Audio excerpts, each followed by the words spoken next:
Bismillahirrahmanirrahim. Assalamualaikum warahmatullahi wabarakatuh.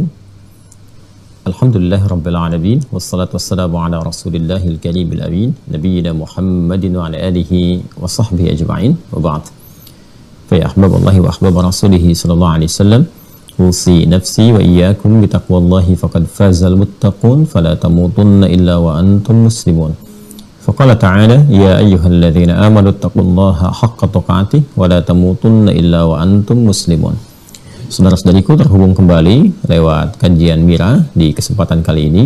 Semoga apa yang telah kita bahas, yang sedang atau akan kita urai, diberikan petunjuk oleh Allah Subhanahu wa taala sehingga mudah untuk dipelajari, dipahami dan tentunya diamalkan dalam kehidupan kita. Semoga seluruh hamba-hamba Allah mendapatkan petunjuk hidayah dalam kebaikan. Bagi yang belum beriman, semoga dapat bersyahadat dan wafat dalam keadaan husnul khatimah. Bagi para pelaku maksiat, semoga diberikan kekuatan untuk bertaubat, menata hidup lebih baik, berkualitas, hayatan thayyibah, dan juga terhubung kembali kepada jalur-jalur kemuliaan. Semoga kita dipertemukan oleh Allah Subhanahu wa taala dengan Rasulullah dan orang-orang terbaik saat kembali kepadanya. Baiklah, untuk itu mari kita berbekal dengan mengawali pondasi ilmu yang paling pokok, yaitu bab akidah. Di pertemuan yang lalu telah kita bahas tentang alasan mengapa akidah itu mesti satu dan kekal sifatnya. Dan alhamdulillah kita telah juga uraikan di salah satu bagian dari kitab Al-Aqaidah Al-Islamiyah karya Syekh Sayyid Sabiq. Telah kita tuntaskan itu semua dengan urutan-urutan ragam-ragam penjelasan baik dalam bentuk dalil-dalil Al-Quran, juga rasionalisasi, dan kita turunkan lewat tabel-tabel penjelasan.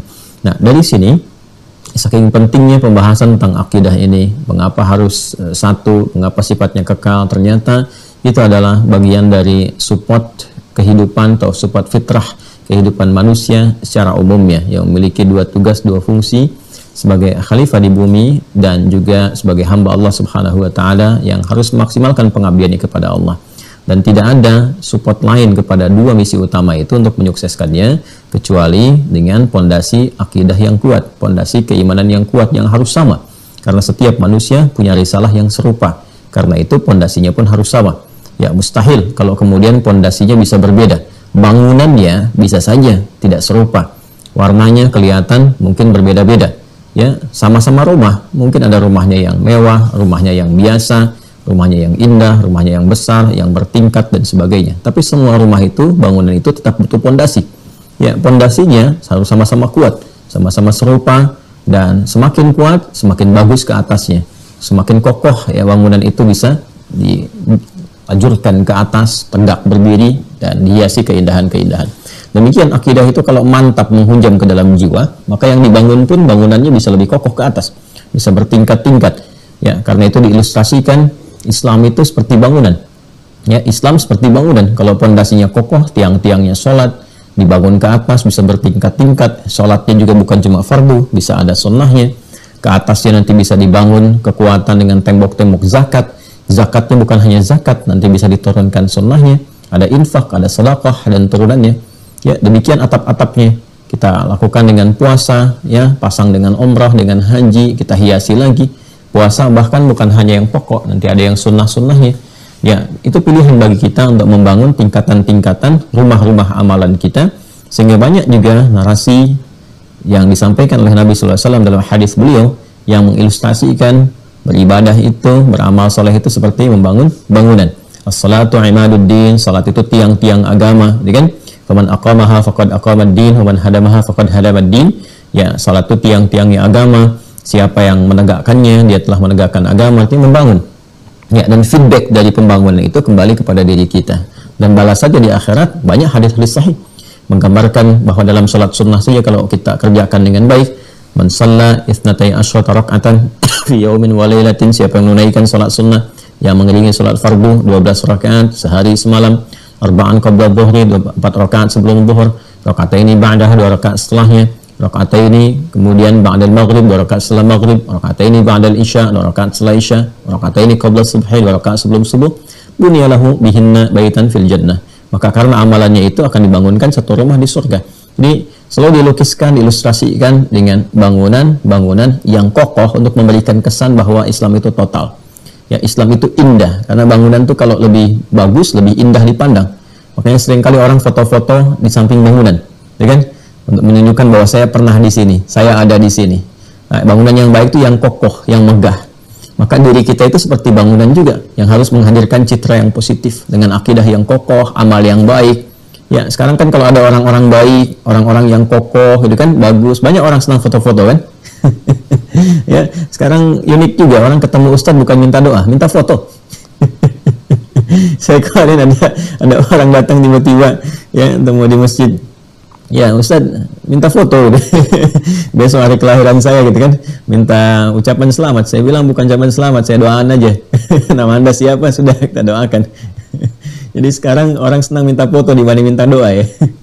Nah, jadi itu gambarannya. Ya, masih ingat hadisnya kan? Al-mu'minu lil mu'mini kal bunyani yashuddu ba'dhu ba'dha. Ya, mukmin dengan satu dengan yang lainnya bagaikan satu bangunan lain kan? Yang saling menguatkan, satu pondasi, bahkan nanti satu tubuh, kal jasadil wahid.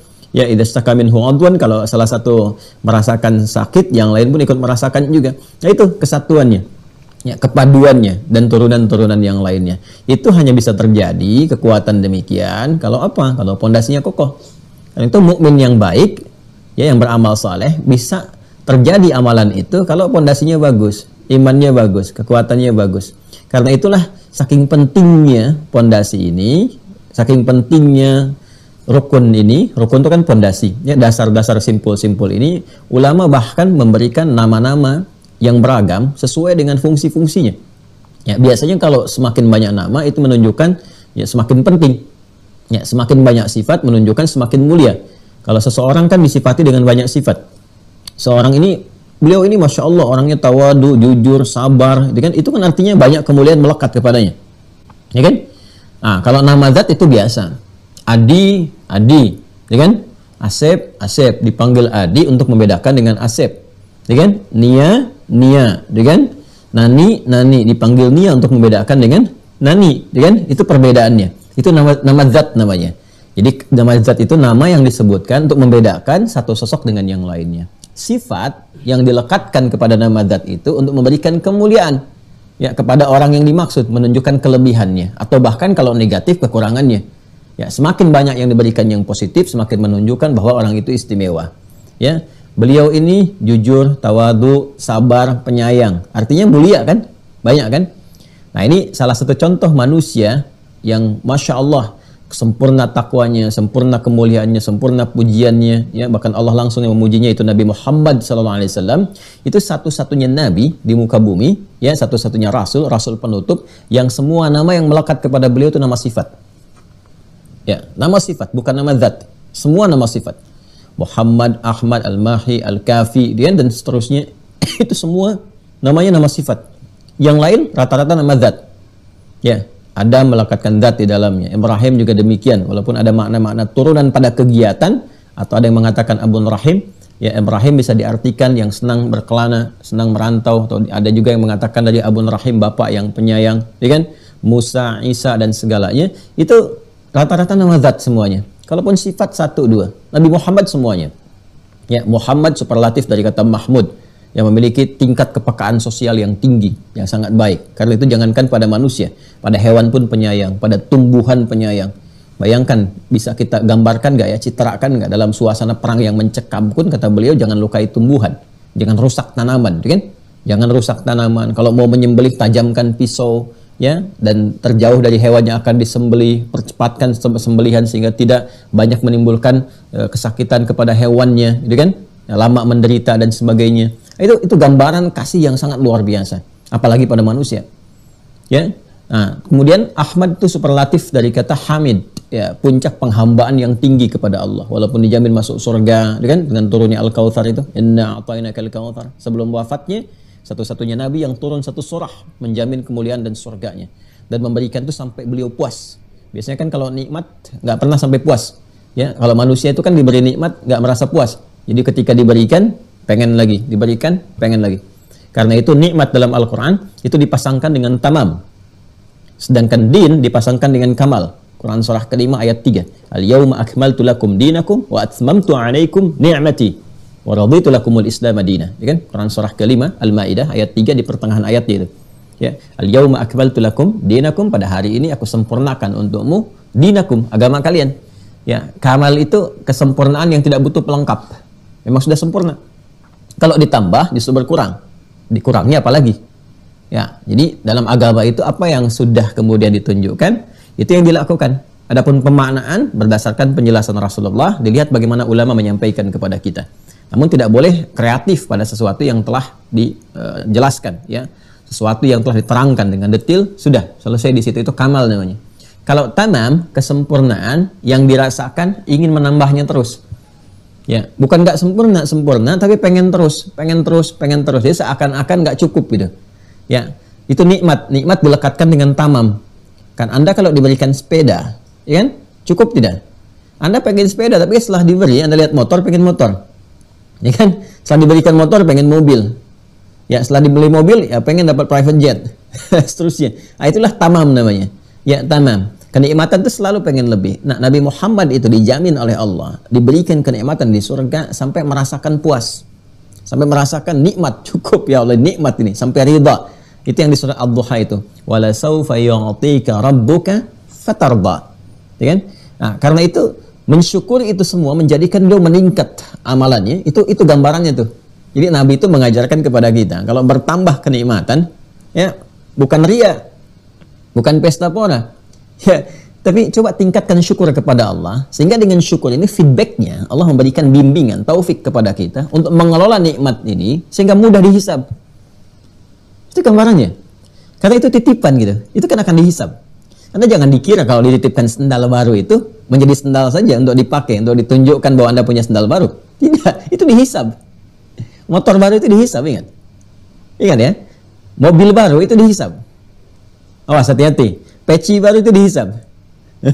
Baju baru itu dihisab. Karena itu bukti syukurnya pakai ibadah. Supaya minta petunjuk kepada Allah. Agar apa yang Allah titipkan ini bisa digunakan sesuai dengan apa yang Allah kehendaki. Sehingga hisab jaringan. Ya, makanya saya sering katakan kalau ada sesuatu yang baru dititipkan, pakai ibadah dulu. Karena itu akan bersaksi nih. Ya, akan bersaksi. Ini semua akan bicara. Idza zulzilatil ardu zilzalaha wa akhrajatil ardu athqalaha wa qala al insanu ma laha yauma idzin tuhadditsu akhbaraha. Setiap tempat yang dipijak, yang kita singgahi, yang kita gunakan akan bicara. Menyampaikan kepada Allah, menjadi saksi di hadapan Allah bahwa di sini ini dan itu pernah digunakan. Jadi alangkah indahnya kalau baju yang kita gunakan bersaksi bahwa pertama kali digunakan kan dari mana engkau dapatkan, kemana engkau keluarkan, gitu kan? Dari mana dapatkan? Anda jawab, alhamdulillah ya Allah, engkau maha tahu, dapatkan dengan cara yang halal. Kemana engkau gunakan? Beri saksi bajunya. Saya pertama dipakai ya Allah untuk ibadah oleh si fulan. Masya Allah. Kan mulutnya terkunci. Al-yawma nakhtimu ala afwahihim wa tukallimuna aydihim wa tashhadu arjuluhum. Ya kan? Jadi lisannya dikunci, tangan yang kemudian menyampaikan, kaki yang menyampaikan, dan jadi buktinya apa? Ya, dua alat bukti loh yang memberikan kelengkapan tubuh kita dan perangkat kehidupan kita.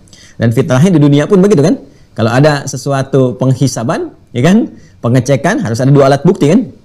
Nah, nanti ada di sidik, dimulai proses penyidikan dan penyelidikan tuh, dicek satu-satu dari mana kemana, dari mana kemana. Itu dua alat buktinya diri kita sendiri dan perangkat kehidupan kita. Nah, itu yang kita gunakan dengan baik. Nah, kalau pondasinya itu bagus, kuat, maka insya Allah itu akan ringan. Karena itu sifat-sifat yang melekat kepada nama itu kalau disebutkan baik semuanya. Ahmad ya sebagai contoh kepada kita untuk menunjukkan bahwa syukuri semua nikmat dengan cara yang indah, yang elok. Karena itu Nabi Isa itu menyebutkan nama sifat yang Ahmad untuk menunjukkan bahwa bedanya Nabi Muhammad ini dengan nabi-nabi yang lainnya itu tingkat ibadahnya nggak tersaingi ya, bahkan oleh nabi-nabi sebelumnya. Karena itu beliau infokkan kepada umatnya pada masa itu, karena ada yang menduga ini nabi terakhir nih, Nabi Isa alaihissalam, Yesus Mesias ini. Ada yang menduga yang terakhir karena punya sifat yang menyerupai Nabi Muhammad SAW itu di apa? Di sifat kasih. Ya, di sifat kasih. Saya sebutkan Isa menyerupai Nabi Muhammad ya, walaupun Nabi Isa datang lebih dulu dibandingkan Nabi Muhammad 600 tahun sebelumnya. Kenapa? Karena kisah Nabi Muhammad viral lebih dulu dibandingkan Nabi Isa. Jadi semua nabi dan rasul seperti pernah saya katakan yang bertugas di bumi itu diinfokkan dulu tentang Nabi Muhammad semuanya. Dan semua harus komitmen menyampaikan kepada umatnya untuk membantu risalah Nabi ini, menguatkannya. Itu ada di Quran surah Ali Imran itu ayat 81. Ya wa idz akhadallahu mitsaqan nabiyyina lama ataitukum min kitabi wa hikmati thumma ja'akum rasulun musaddiqan lima ma'akum la tu'minunna bihi wa la tansurunnah. Ya, qala aqrartum wa akhadtum ala dzalikum isri qalu aqrarna qala fashhadu wa ana ma'akum minasyahidin. Ya, di kisah Nabi Muhammad itu kisah yang mengikat ya pada komitmen setiap nabi dan menentukan apakah diangkat enggak nabi itu jadi rasul.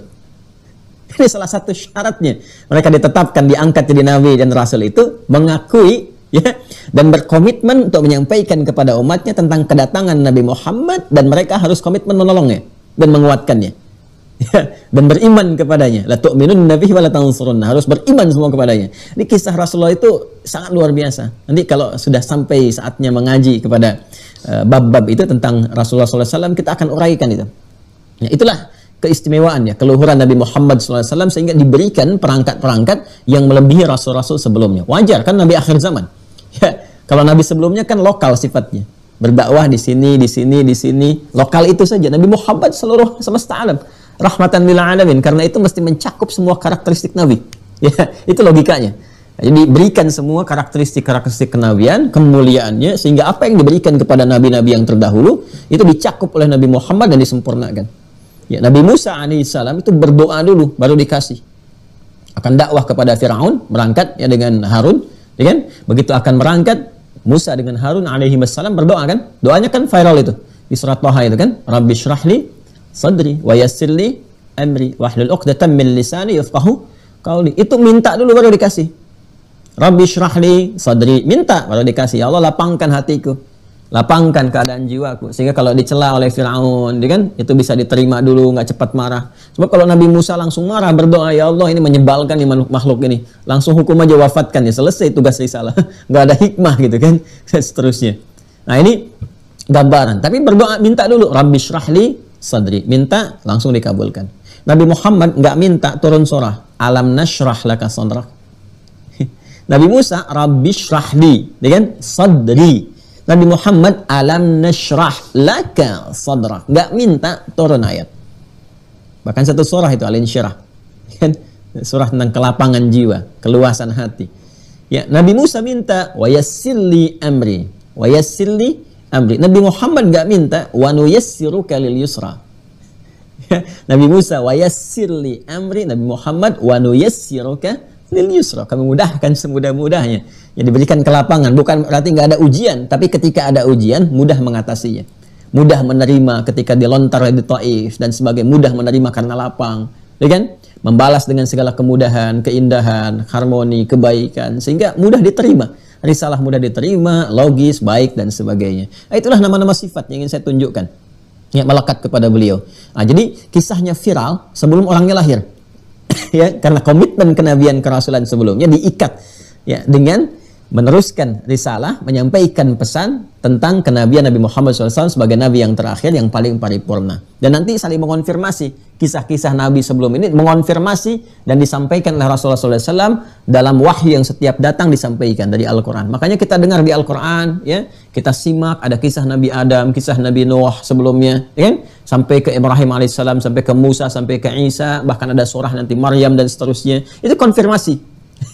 Dan makanya saya katakan tidak ada satupun yang kita temukan sekarang, satu keyakinan yang mengonfirmasi antara ajaran yang sekarang dengan sebelumnya. Dan itu konfirmasinya dua arah, dua sisi. Ini menyampaikan begini dan bisa dilacak. Dan dahsyatnya bukan hanya dilacak dari sumber informasi, tapi artefak-artefak yang nyata yang ada dalam kehidupan itu jadi bukti nyata. Ya, silahkan Al-Quran kalau menginformasikan tentang kehidupan bangsa Tsamud misalnya, kaum Ad dan sebagainya, itu buktinya masih ada sampai sekarang. Dan kalau digali, diteliti oleh sejarawan misalnya, ya di bagian apapun akan ditemukan, membuktikan kebenaran-kebenarannya. Itu yang kita yakini. Nah, apa kaitan dengan pembahasan kita di bab akidah? Pemberian nama-nama yang banyak ini sesuatu yang menarik. Karena itu kita kenal teman-teman sekalian di bidang akidah ini, ada ilmu akidah, ada ilmu tauhid, ada ilmu kalam dan turunan-turunan yang lainnya. Ini menunjukkan keistimewaan dan pentingnya ilmu ini, pondasi ini. Kita belajar tentang sholat, cuma satu nama, fikih sholat. Nggak ada yang lain. Kita belajar zakat, fikih zakat. Kita belajar haji, umrah, fikih haji, fikih umrah, satu. Jadi untuk syariat itu ilmunya fikih. Tapi ketika kita belajar tentang penguatan iman, simpul-simpul iman, ada berapa namanya? Nah, setiap nama ini kan menunjukkan keunggulan, peran dan pentingnya sekaligus parameternya. Si fulan itu jujur, penyabar, penyayang, dan rendah hati. Berarti kan harus ada pembuktiannya kan? Dia disebut jujur karena bisa mengimplementasikan sifat kejujuran dalam sikap kehidupan. Ya, dia disebut rendah hati karena bisa mengimplementasikan sifat tawadhu dalam sikap kehidupannya. Tidak tampil ria, nggak tampil sombong, tampilnya baik dan sebagainya. Kan? Artinya ada implementasi sifat dalam bentuk sikap, karena itu disebut dia dengan itu. Nah, sekarang yang penting kita ketahui nama-nama apa yang dilekatkan oleh para ulama kepada ilmu dasar, ilmu pondasi yang pokok ini. Dan apa implementasi sikap kita yang harus ditunjukkan lewat penguasaan ilmu dari nama-nama tadi. Ya, kitab ini akan menjawab nanti. Ya, jadi pagi ini saya ingin mengantarkan kepada penggalian atau pendalaman di kitab ini. Ini kurikulum yang berlaku di Al-Azhar Asy-Syarif. Ya, kalau kemarin saya berikan buku netral yang dikaji di beberapa kampus bahkan, masya Allah. Ini saya waktu di Tripoli ini, ini kitabnya salah satunya ini yang dikaji itu dan dihafalkan gitu. Ya. Nah, yang di Al-Azhar ini saya belajar karena saya sempat di Dirasat Islamiyah. Ya, yang itu kurikulumnya dari Al-Azhar Asy-Syarif. Dan kita sempat ke Kairo itu untuk ngaji tafsir. Jadi di sini belajar kitab ini ya di Fakultas Dirasat Islamiyah. Kemudian saat ke Tripoli saya kesempatan saifiyah musim panas itu saya berburu ulama-ulama yang masih hidup. Di antaranya kami ke Mesir untuk ngaji ke Syekh Muhammad Sayyid Tantawi. Beliau punya kitab tafsir ya, Al-Wasit namanya, itu bagus sekali dan pulang saya dapat hadiah itu. Alhamdulillah. Ya, nah itu kita coba lihat di sini gambaran apa yang bisa kita kaji dan kita bacakan kesempatan pagi hari ini. Tinggal setelah itu nanti kita akan terapkan dalam ayat-ayat yang berkesesuaian dengan itu semua. Baik, ini belum di-scan tentunya, belum juga di-upload karena kita akan perkenalkan dulu saja. Ya, kitab ini Mudzakkara fi Ilmi Tauhid Tullab Al-Firqah Ula bil Kulliyah. Jadi ini buku pokok dasar. Ya, buku pokok dasar. Ya. Ini rangkuman. Jadi dari pokok-pokok di kitab-kitab, sepertilah ulama-ulama kini itu untuk memudahkan metodologinya, misalnya di kitab apa, ya. Itu digambarkan intisarinya apa, dihubungkan jadi satu, lalu dikemas dalam bentuk diktat, ya. Ini diktat ini. Nanti diktatnya itu disampaikan, ya. Itu mencakup beberapa referensi dari kitab-kitab. Nah, metodologi ini yang sering memberikan pengaruh kepada kami untuk mengajar. Jadi guru-guru saya itu banyak yang saya temukan itu merangkum, ya kan, disarinya, tapi mereferensikan kepada kita ini kitabnya ini. Ya, semua kan sama saja begitu. Kalau ulama dulu kan dari hafalan, makanya ulama dulu kan kola ini gitu kan, itu kan referensi juga. Nah, ulama kekinian menggabungkan itu semua, memudahkan metodologinya. Jadi sama terhubung pada garis sanad yang serupa. Yuk kita bacakan. Bismillahirrahmanirrahim. Al-Faslul Awwal fi Ilmil Kalam. Ya, ini sudah nama nih. Kemarin kan kita baru dapatkan apa? Aqidah, ya kan? Dan ilmu tauhid. Nah, sekarang ada yang baru, ilmul kalam. Fi Ilmil Kalam. Al-Mabhathul Awwal. Poin yang pertama, ta'rif ilmul kalam. Saya bacakan dulu ya. Nanti bacakan, saya terjemahkan sampai ke titik apa yang kita akan bahas. Minal ma'lumi anna syari'at al-islamiyyah fiha al-janib al-i'tiqadi, ya kan, wal ilmi wal amali. Ya, seperti diketahui bahwa syariat Islam itu di dalamnya ada dimensi-dimensi akidah, i'tiqadi, ya, ada pokok-pokok bagian-bagian akidah, wal ilmi, hal-hal yang terkait dengan ilmiah, ya. Kemudian wal amali, praktek kehidupan. Itu yang saya gambarkan yang memenuhi 3 unsur dari anatomi manusia. Jadi Islam itu sempurna memenuhi bagian-bagian pokok kehidupan manusia. Pernah ingat waktu saya berikan gambar di awal itu kan, anatomi manusia kan terdiri dari roh, ya kan, apalagi akal, jasad kan. Nah, setiap itu butuh nutrisi kan, ya kan. Roh, nutrisinya itu apa? Nutrisinya ibadah kan, dan ibadah pondasinya apa? Akidah. Akidah itu kalau kita ingin berikan sifat yang melekat kepadanya, i'tiqad, hal yang terkait dengan keyakinan, nutrisinya roh, ya, secara spiritual. Jadi yang kedua, hal yang terkait dengan akal, nutrisinya pengetahuan. Segala yang terkait dengan pengetahuan disebut ilmi namanya. Ya, pengetahuan itu bahasa Arabnya ilmu. Segala yang terkait dengan pengetahuan disebut ilmi. Segala yang terkait dengan keyakinan disebut i'tiqadi. Ya, jadi nutrisi rohnya adalah ibadah, pokoknya keyakinan yang kuat, akidah, yang segala yang terkait dengan akidah disebut i'tiqadi. Segala yang terkait dengan pengetahuan disebut dengan ilmi. Sedangkan fisik itu eksekusi terluar. Ya, perbuatan sifatnya, nutrisinya makanan-makanan, ya kan? Kita makan, kita minum. Yang lahir dari itu amalan-amalan praktikal yang kita praktekkan, diinstruksikan oleh akal yang mengikat dari instruksi dari roh, ya kan? Kemudian sampai ke akal diikat, terjemahkan jadi instruksi, informatif, pengetahuan yang sifatnya informasi yang sifatnya instruksi, dieksekusi oleh bagian luar. Itu amal namanya. Ya, segala yang terkait dengan amal disebut amali. Amali. Dan dahsyatnya dalam Islam itu semua diberikan jalan untuk mendapatkan nutrisi. Jalan itu disebut dengan syariat kan? Ya, karena itu ada syariat untuk ibadah, kasih jalannya. Begini cara memenuhi kebutuhan roh. Ya, disampaikan sampai yang pokoknya. Nutrisi untuk akidah begini, untuk ibadah seperti ini, ya kan? Ini menunya, menu sholat yang pokok, yang wajib 5 waktu. Seperti saya, Anda, kita makan makanan pokok, ya kan? Dan menariknya ada berapa? 4 sehat, 5 sempurna, ya kan? Islam itu kan rukunnya 5 kan, ya kan? 4 syariat, 1 syahadat kan? 4 sehat, 5 sempurna. Ya, 4-nya syariatnya sehat, bisa sempurna dengan syahadat. Nggak ada syahadat, nggak sempurna, nggak sehat yang 4 itu. Kita makan yang terluar, 4 sehat, 5 sempurna. Makanan pokok kita itu. Jadi jalan untuk roh ada, syariat. Jalan untuk pengetahuan ada, tafakkur, tadabbur, tadakkur. Afala yatadabbaruna al-Qur'an, la'allakum tatafakkarun, la'allahum yatadakkarun. Ya, ada riset, analisis. Afala yanzuruna ilal ibli kaifa khuliqat, inna fi khalqis samawati wal ardi wa ikhtilafil laili wan nahari laayatin liulil albab alladzina yadhkuruna Allaha qiyaman wa qu'udan wa 'ala junubihim. Jadi ada riset, ada bacaan, ada pendalaman dan sebagainya. Pemenuhan kebutuhan ilmiah. Syariatnya dengan belajar. Ya, amal juga bisa sempurna. Syariatnya dengan apa? Ya, dengan cara kalau nutrisinya bagus. Makanya Quran datang menerangkan, ini makanan yang harus dimakan, ini nggak boleh dimakan, nanti bisa merusak fisik, atau berpengaruh kepada pencernaan, atau berpengaruh pada pencernaan akal, atau juga berdampak pada penyakit roh. Karena itu ini yang boleh. Ya ayuhan nasu kulu mimma fil ardi halalan thayyiba. Cari begini. Ini yang nggak boleh. Ya, ini yang diharamkan. Innama harama 'alaikumul maitata wad dama dan turunannya. Ya, hurimat 'alaikumul maitatu wad damu wa lahmul khinzir dan terus. Ini yang haram-haram nih. Ya, ini kenapa diharamkan? Menjaga kehormatan supaya tidak merusak kepada akal khamar, ya, merasantika, kemudian apalagi misalnya ya segala yang terkait dengan narkotika, sabu, heroin dan sebagainya, ya, atau minuman-minuman keras haram. Kenapa? Bisa merusak akal. Ya, bisa meracau, menurunkan daya ingat, menurunkan daya cerna, nalar dan sebagainya. Itu semua jalan, ya, jalan dalam syariat. Makanya disebut syariat, jalan-jalan untuk memberikan kepada kita pedoman berkehidupan yang baik. Ya, dari apa? Dari tuntunan keislaman. Tuntunan keislaman memberikan jalan kehidupan yang baik, itu tuntunan keislamannya disebut dengan syariat Islam. Dan indahnya syariat Islam itu mencakup semua bagian tubuh kita, diri kita sepenuhnya dalam berperilaku, bersifat dan bersikap. Dan silahkan Anda bandingkan, cari satu tuntunan keyakinan dalam agama apapun yang kitabnya menerangkan secara sempurna semua fungsi yang melekat pada manusia. Ya, nih akal ini seperti ini, fungsinya begini, nutrisinya begini, akan lahir pemikiran begini, kalau salah begini. Jangan berpikir yang keliru karena akan berdampak kepada sikap, maka dilarang suudzon.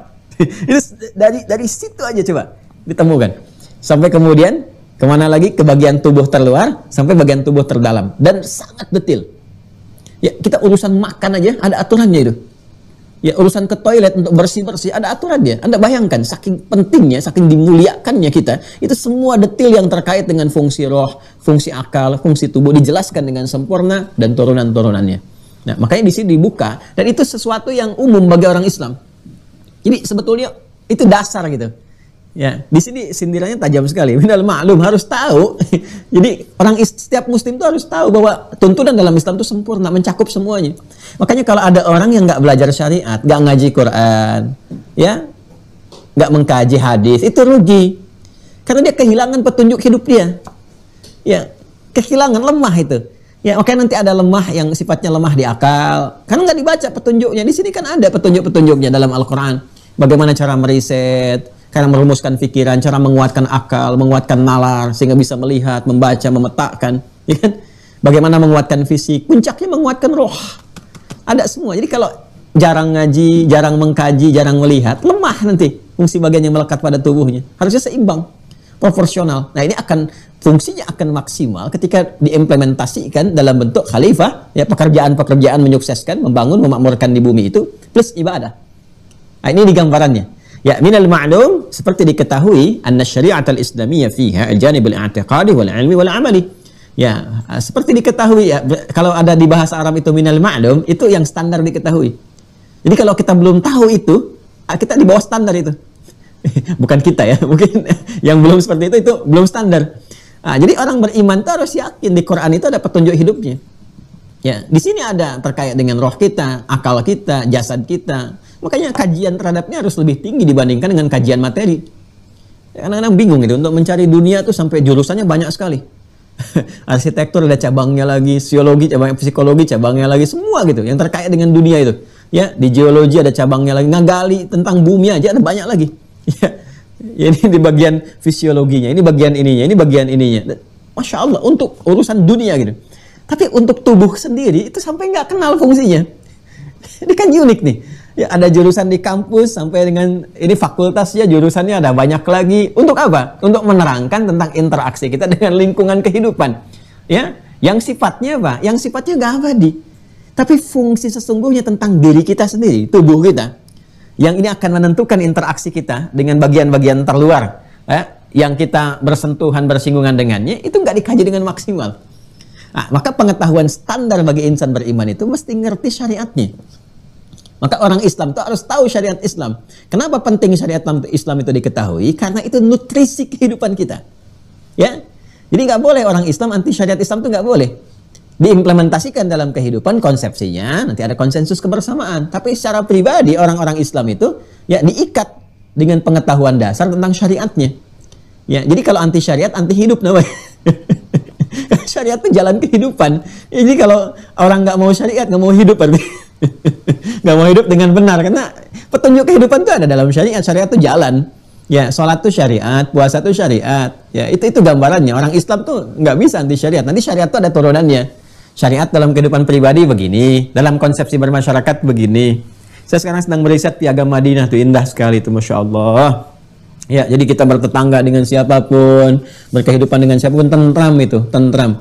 Ya, dan itu Nabi Muhammad SAW sendiri yang menyusun atas petunjuk Allah, kan disusun. Bagaimana berinteraksi dengan non-muslim, seperti apa dalam kehidupan berbangsa, bernegara, dan sebagainya. Itu indah, itu syariat itu. Dan nggak ada satupun yang protes itu. Padahal dulu ada Yahudi, ada Nasrani, semua menerima. Dan nggak ada celaan, nggak ada merendahkan, semua hak dijamin dan sebagainya. Jadi kalau kita benar-benar menerapkan dalam kehidupan kita, secara personal bagus, secara komunal juga membahagiakan. Secara personal itu baik, secara komunal itu membahagiakan. Jadi kembali ke sini ya, saya agak pelankan sedikit. Jadi termasuk pengetahuan standar bagi setiap insan beriman bahwa, awas, syariat Islam adalah pedoman berkehidupan yang memberikan bimbingan kepada 3 bagian pokok dari diri setiap manusia. Baik terkait dengan kebutuhan rohnya, kebutuhan akalnya, ataupun kebutuhan fisiknya. Jelas ya? Maidanuhul fiqhul islami wa ma yata'allaqu bih. Ya, dan itu objeknya dicakup nanti oleh fikih Islam dan segala yang terkait dengannya. Amal i'tiqadu fa yu'rafu ahyanan bismi ilmi tauhid. Nah, ini dia nih. Yuk kita masuk nih.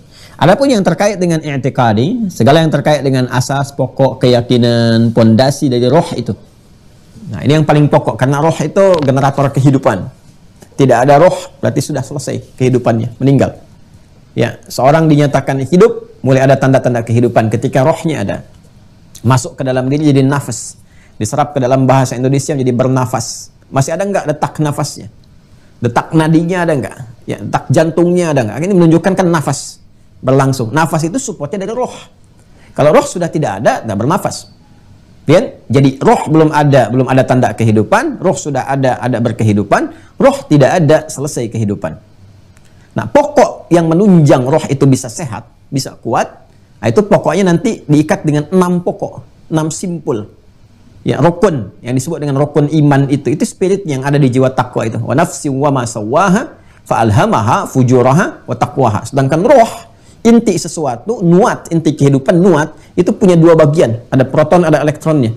Sisi positif, kutub positifnya, ya protonnya itu takwa, elektronnya yang support ke protonnya itu, ya, kalau di kimia maaf kalau agak tinggi ya sedikit, ya, yang di jiwa positifnya takwa yang sudah pernah saya terangkan, ya, yang katalisnya yang support kepada takwa disebut dengan fujur. Ini dua-duanya mesti sehat.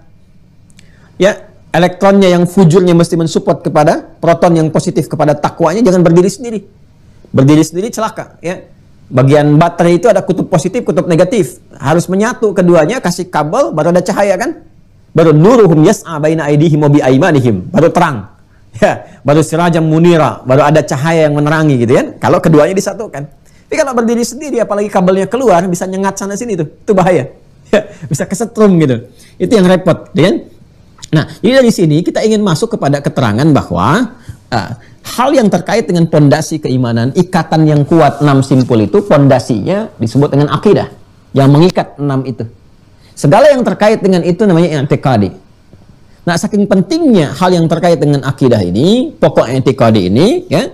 Kemudian para ulama mengatakan ammal i'tiqadi, adapun aspek dimensi akidah, fa ya'rafu ahyanan, maka dikenal ya terkadang bismi ilmi tauhid, dengan ilmu tauhid, satu, au usuluddin, atau pokok atau usuluddin, dua, awil fiqhil akbar, tiga, atau fikih akbar, au ilmu al-aqidah islamiyah, empat, atau ilmu aqidah islamiyah, au ilmu kalam, atau ilmu kalam, lima,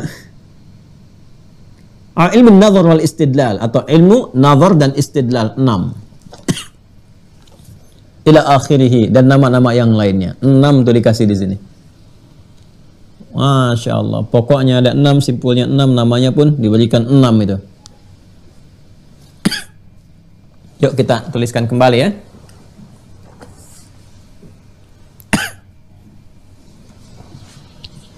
Satu, tadi faya'rafu ahyanan.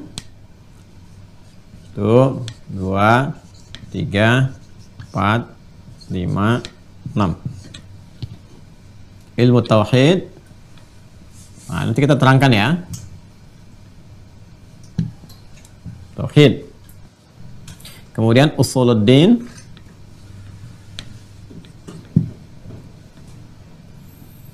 Ilmu al-aqidah al-islamiyah.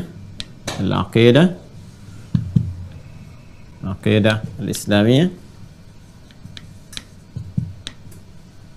Ilmu al-kalam. Kemudian al-fiqhul akbar.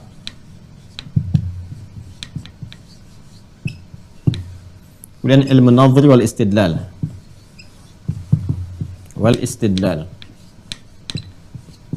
Nah, ini dia. 6 ilmu ini. Ya. Coba bisa di zoom supaya kelihatan. Assalamualaikum. Admin yang main handphone, di zoom. Ya, bukan zoom yang sedang zoom gitu ya. Nah, ini kelihatan ya.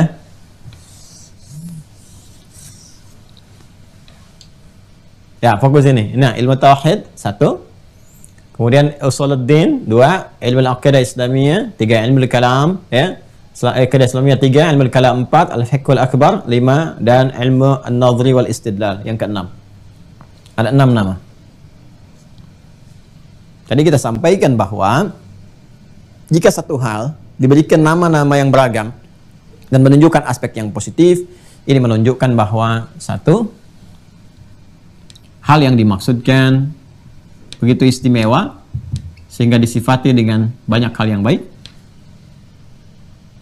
Yang kedua, hal itu menunjukkan bahwa penting dengan segala aspeknya, penting dikaji, penting diketahui, ya, penting diteladani dan diterjemahkan dalam kehidupan, demikian seterusnya.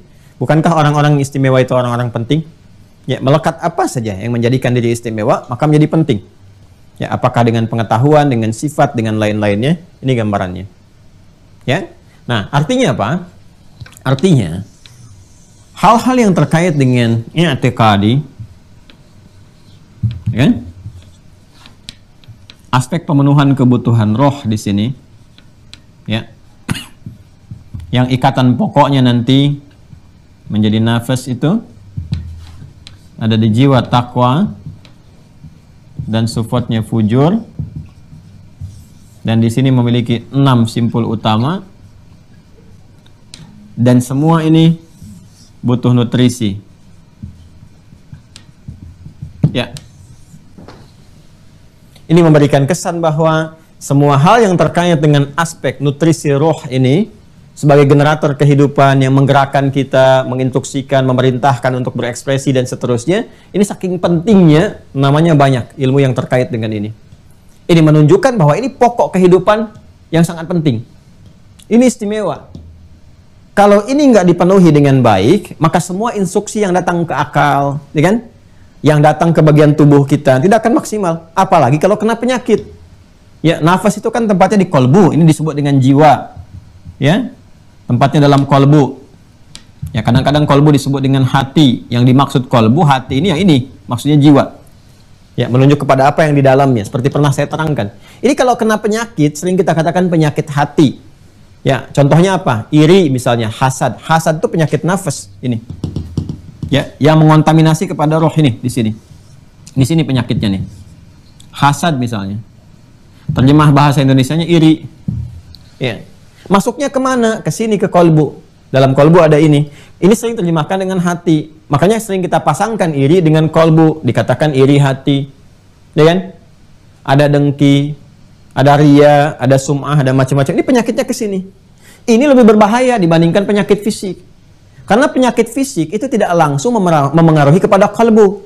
Ada orang yang kakinya sakit masih bisa mau memaksakan diri ke masjid pakai kursi roda. Nggak berpengaruh tuh. Ada orang matanya bahkan divonis nggak bisa melihat, masih mau menghafal Quran. Bahkan masih bisa bijak, masih hidup sederhana dan sebagainya. Ya, tapi orang-orang yang kena penyakit ini, itu langsung mengontaminasi kepada akal dan fisiknya. Coba lihat kalau orang sedang iri hati itu, kelihatan. Ya, dari raut wajahnya, dari sikapnya, dari bicaranya, selalu menyoal orang lain, selalu mengharapkan nikmat yang melekat pada orang lain itu hilang. Ya, dia tuh Masya Allah ya, sekarang kendaraannya sudah ganti, lebih bagus lagi. Iya ya, Masya Allah, nggak diketahui dari mana sumbernya. Iya ya, Masya Allah, kemarin aja pakai ini kok tiba-tiba, jangan-jangan dia tuh ternak sesuatu yang gaib ya, gitu. Atau dia mungkin pakai sesuatu yang menyimpang ya, nah, itu tuh. Jadi apa yang bersemayam dalam jiwa keluar di lisannya. Ini cara pandang, cara nulis, cara macam-macamnya, itu berbahaya. Ya, dan di akalnya pasti nggak akan sehat, sudah jelas itu. Kalau hatinya terkontaminasi, jiwanya terkontaminasi, pasti akalnya nggak akan sehat. Di semua ilmu yang terumuskan di kepalanya dipakai untuk maksiat. Ya, makanya dipakai apa saja. Orang munafik kan akalnya dikelola. Bagaimana cara mengelola akal untuk mewujudkan penyakit nifaknya sehingga memunculkan, ya, dimunculkan dalam perilaku, diketahui ini sakit ini. Sakit nih. Keluar di lisannya, yang mengolok-olok tentang keislaman, ya bahkan bikin skema-skema gimana caranya muncul ini persoalan itu, muncul yang kontroversial supaya macam-macam ini. Jadi penyakit semua. Jadi hal yang terkait dengan roh, dengan jiwa, dengan i'tiqadi, ini kalau enggak kita kemudian kelola dengan baik, dijaga, dirawat dengan baik dan sehat, ini bisa berbahaya. Bisa mengontaminasi kepada akal, sehingga perangkat pengetahuan yang ada di dalamnya diarahkan kepada hal-hal yang menyimpang untuk memenuhi hasrat penyakit yang melekat kepada jiwa itu. Dieksekusi oleh bagian tubuh terluar, jasad, fisik. Ini lebih fatal lagi. Ini yang menghadirkan kekacauan di muka bumi itu, fasad. Ya, dhaharal fasadu fil bardi wal bahri bima kasabat aydin nas. Ya, tampak kekacauan, kerusakan, daratan di lautan karena perbuatan-perbuatan manusia. Karena apa? Karena penyakit. Ya, karena itu ini menjadi bagian yang terpenting untuk kita rawat. Ya, bagian terpenting untuk kita pelajari, untuk kita pahami supaya ini sehat. Dari iman yang sehat lahir akal yang sehat, lahir fisik yang sehat. Ya, dan dari semua yang sehat ini lahir semua sifat dan sikap yang kuat. Ya, ini gambarannya. Imannya kuat, akalnya kuat, fisiknya juga kuat. Ini secara bersamaan. Ya, nanti kita turunkan beberapa ayat yang mensupport tentang penjelasan-penjelasan yang kita sampaikan ini. Nah, ini saking pentingnya ulama menamai banyak hal ini. Ya, dari sini dari iman ada konektivitas hubungan kita dengan Allah Subhanahu wa taala. Karena pemilik roh kan Allah. Ya, Quran surah ke-17 ayat ke-85.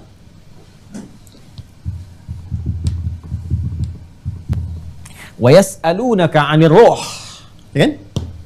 Dan mereka banyak bertanya kepadamu Muhammad sallallahu alaihi wasallam tentang esensi roh. Qulir ruhu min amri rabbi. Katakan Muhammad sallallahu alaihi wasallam, urusan roh itu termasuk urusan Rabbku. Ya, hubungannya dengan Allah. Nah, ini dia.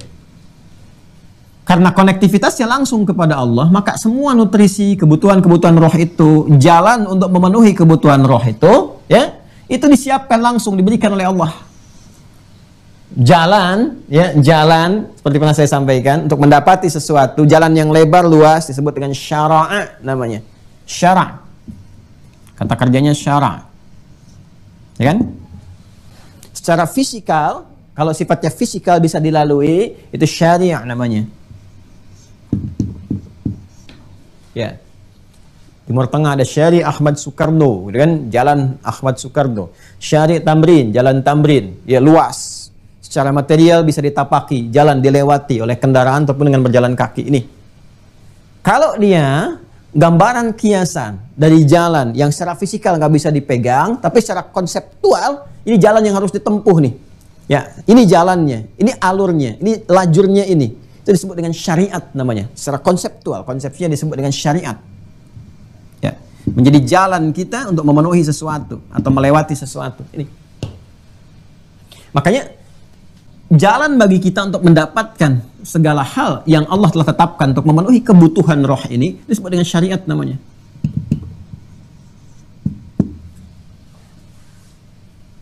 Jelas ya? Nanti frame dengan syariat ini kan harus ada nih.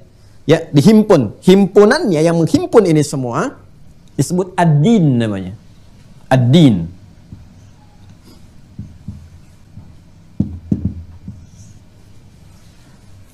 Jelas ya?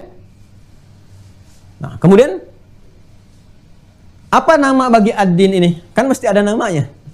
Ya, karena boleh jadi ada yang mengatakan bahwa ini pun din saya, ya. Ada yang ingin mengatakan ini din saya, ini din kami, ya, ini din Anda, ini dan din kita, lakum dinukum waliyadin, kan? Dan seterusnya. Maka Allah tetapkan harus sama, harus serupa dari awal kehidupan sampai akhir. Karena setiap manusia yang berkehidupan pasti punya roh. Ya kan? Dan kehidupan ini akan mewujudkan dua misi sebagai khalifah di bumi, Al-Baqarah ayat 30. Kemudian untuk beribadah kepada Allah, ya kan? Quran surah 51, Adz-Dzariyat ayat 56. Karena itu sepanjang manusia masih punya roh, maka jalannya pun harus sama. Karena jalannya dibuat untuk manusia yang setiap manusia yang punya roh. Ya kan? Maka dinnya harus sama, ya kan? Jalan menujunya nanti Allah siapkan sesuai dengan kebutuhan manusianya, maka ditetapkan din yang dimaksudkan al-Islam. Namanya al-Islam. Yang saya bahas kemarin. Ya. Jelas ya?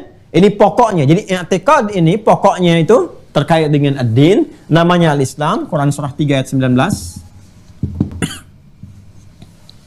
Inna ad-dina 'indallahil Islam. Jelas ya? Baik. Nanti dalam Islam ini nanti Allah siapkan ini nutrisi-nutrisi, ya kan? Yang terkait dengan kebutuhan roh ini yang selaras dengan keadaan zamannya masing-masing.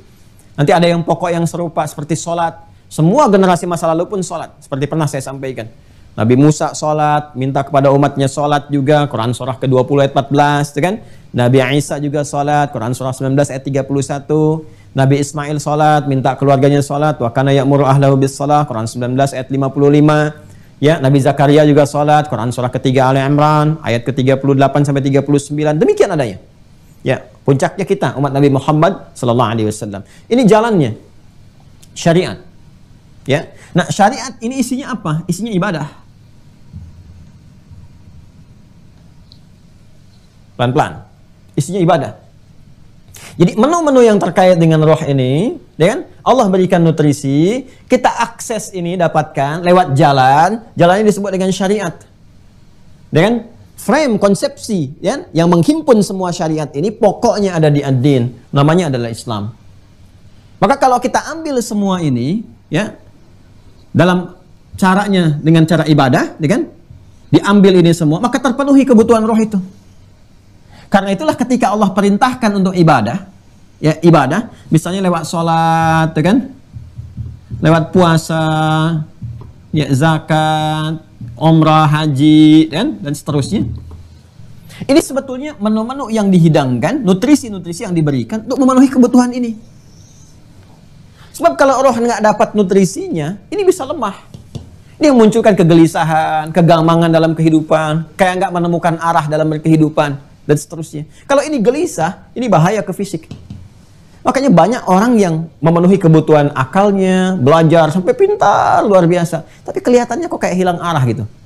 Ya, bahkan tidak sedikit yang seperti banyak ketegangan. Tegang itu kan stres namanya. Ada yang mengakhiri hidup, ada yang pintar, udah kaya, kerjaannya cuma metikin cabai, ya kan, untuk cari ketenangan itu, nanam kangkung, hanya untuk nyari ketenangan. Coba lihat peradaban di Islam dulu, ya, kaya, hebat, cerdas, tenang juga. Kenapa? Karena terpenuhi. Ya, terpenuhi kebutuhan rohnya, masuk semua. Ya. Nah, sedangkan roh, karena roh tadi sumbernya dari Allah ke sini, ini Quran surah 17 ayat 85, maka semua yang dikerjakan oleh ini pun mengarah kepada satu sumber yang sama, ke Allah. Ya. Saat diperkenalkan tentang Allah ini, ya, tentang Tuhan yang hak itu, ketika Nabi SAW sering ditanya, ya kan, nanti kita akan masuk kepada surah-surah Makkiyah, kita akan jelaskan. Nabi ketika menjelaskan tentang Allah itu dimulai dengan kekuasaannya. Ya, memberikan gambaran tentang bagaimana menciptakan langit, bumi, merawatnya, memberikan tanda-tanda termasuk pada diri kita. Itu disebut dengan Rabb namanya. Rabb, dengan sifat rububiyahnya. Ya, kemarin saya sampaikan, sampai orang-orang kafir Quraisy pada saat itu juga protes dengan mengatakan, kami juga punya Rabb. Ya, mereka katakan Lata, Manat, ya, Uzza, Hubal, dan sebagainya. Maka siapa nama Rabbmu? Maka diperkenalkanlah kemudian dengan turunnya wahyu, surah Al-Ikhlas. Al-Ikhlas menanggalkan semua sifat-sifat yang tidak terkait dengan Tuhan yang hak. Ya, seperti pernah saya terangkan dulu. Ya, tepikan itu yang kalian anggap sebagai Tuhan. Ya, nanti dikomparasikan dengan dalil-dalil kenapa yang ini nggak bisa jadi Tuhan. Ya, sifat Tuhan itu harus bagaimana? Ketika tidak didapatkan yang terkait dengan sifat ketuhanan, nggak kuat, nggak begini, nggak begitu, harusnya begini, tapi kemudian tidak ada yang memenuhi standar ketuhanan itu, maka tepikan. Menepikan sesuatu sehingga tidak bercampur dengan yang jernih, yang baik, yang benar, disebut dengan ikhlas namanya. Maka turun surah Al-Ikhlas, menepikan sesuatu untuk mendapatkan yang murninya, yang khalisnya. Ya, maka disebutkan sifat-sifat ketuhanan itu. Qul huwallahu ahad. Katakan, huwa yang disebut Rabb itu yang hakiki Allah. Ya, untuk menjadi Tuhan yang benar itu, ya, memiliki fitrah ketuhanan, disebut sebagai Tuhan, harus punya sifat-sifat berikut. Ahad. Ini sifat pokoknya. Ya. Kalau sudah ahad, satu-satunya Tuhan, seperti pernah saya terangkan dulu di pembahasan tentang ilahiyat, ya, kalau sudah seperti itu, maka fokus segala hal akan kita berikan. Allahus Samad. Yang jadi tumpuan itu satu titik, nggak mungkin kalau banyak titik. Ya, di Quran surah ke-21 ayat 22, ya, law kana fihi ma'alihatun illallahu la fasadata. Kalau ada dalam pengelolaan semesta ini banyak Tuhan, Tuhannya lebih daripada satu, maka akan ada potensi kerusakan dalam pengaturannya. Anda bisa bayangkan kalau Tuhan berbeda pendapat tentang sesuatu. Terjadi perbedaan pendapat dari para Tuhan untuk menetapkan apa yang harus diberikan kepada warga Bekasi. Karena perbuatan begini. Tuhan yang satu mengatakan turunkan hujan sebagai peringatan. Tuhan yang kedua sampaikan berikan halilintar sebagai peringatan keras. Tuhan yang ketiga jangan, rahmati dulu dengan awan-awan yang ini. Jadi berbeda pendapat, terjadi perselisihan antar Tuhan yang hancur ya semestanya. Lau kana fihi ma'alihatun illallahu la fasadata. Itu Quran surah ke-21 Al-Anbiya ayat ke-22.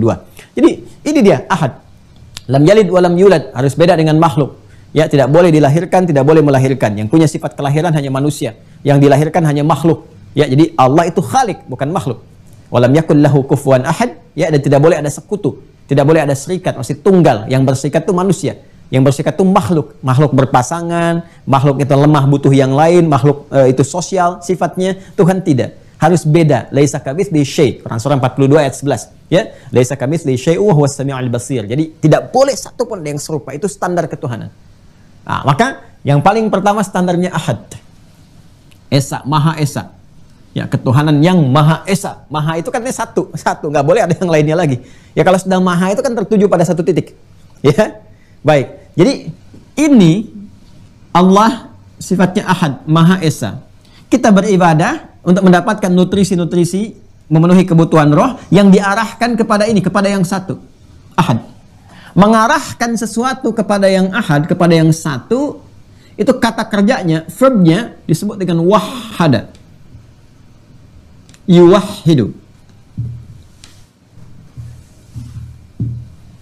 Mengarahkan sesuatu kepada yang satu disebut dengan wahhada yuwahhidu. Sifat, keadaan, hal yang menyertai kita, konsepsinya untuk mengarahkan kepada yang satu itu, sifatnya, keadaannya itu disebut dengan tauhid namanya. Tauhid, selalu menjadikan sholatnya karena yang ahad. Tauhid. Puasanya dikerjakan berdasar tuntunan dari yang ahad. Bagaimana cara puasanya? Kapan dimulainya? Seperti apa mengerjakannya? Karena itu ketika Allah menurunkan ayat-ayat puasa, diterangkan. Kapan kamu mulai? Ya, di Al-Baqarah 187 itu.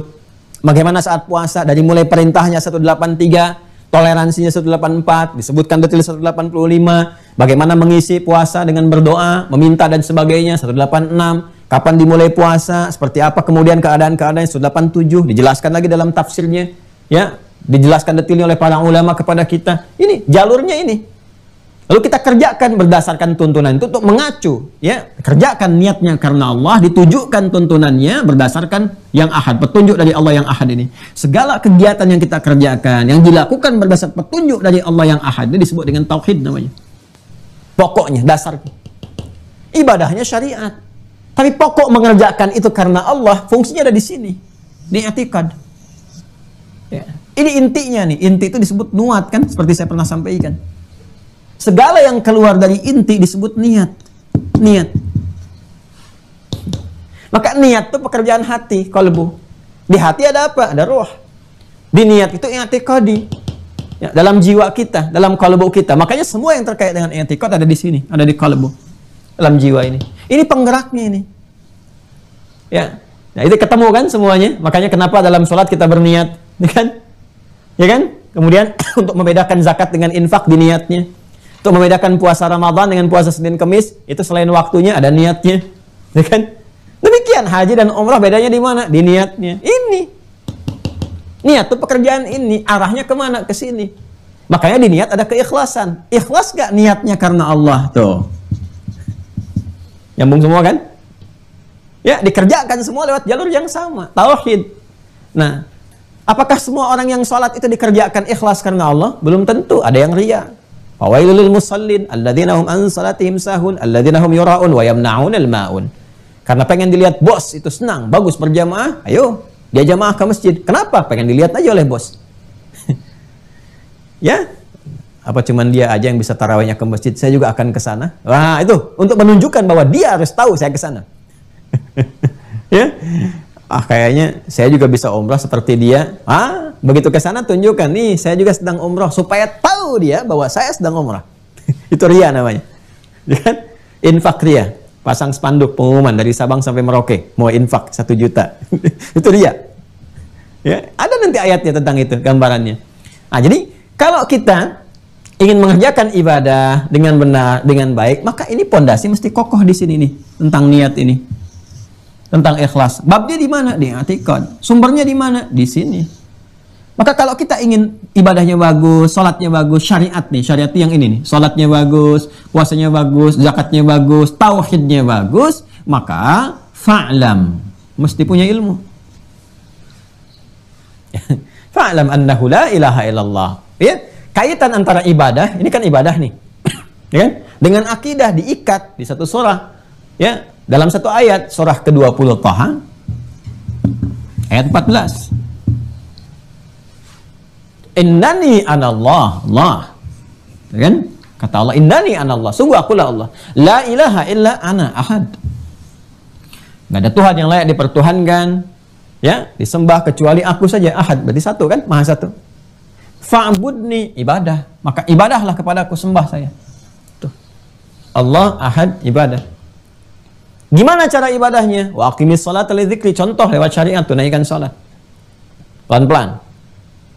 Ya kan? Jadi kaitan antara ini ahad, tauhid dengan ibadah. Ini aspeknya. Quran surah ke-20 ayat 14. Tunaikan dengan ikhlas, penuhi kebutuhan ininya. Muncul Quran surah 98 ayat ke-5.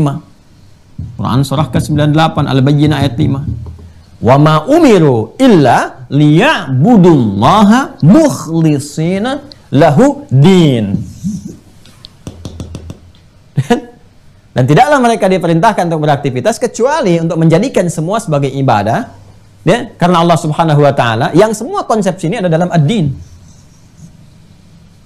Apa relevansi dengan pembelajaran kita? Tadi, untuk mengetahui dengan kuat la ilaha illallah, menetapkan Allah itu ahad, ya, la ilaha illallahnya kuat. Kalau la ilaha illallahnya kuat, ibadahnya juga kuat, syariatnya kuat, maka mesti pakai ilmu.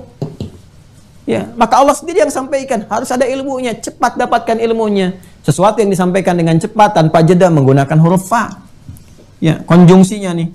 Harfu atfin rabitin baina syai'aini bila hudud, cepat, berlangsung cepat tanpa jeda. Sifatnya perintah.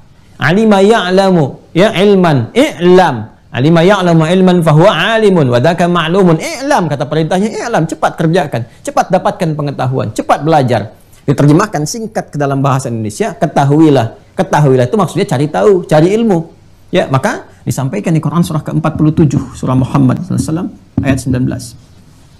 Fa'lam annahu la ilaha illallah.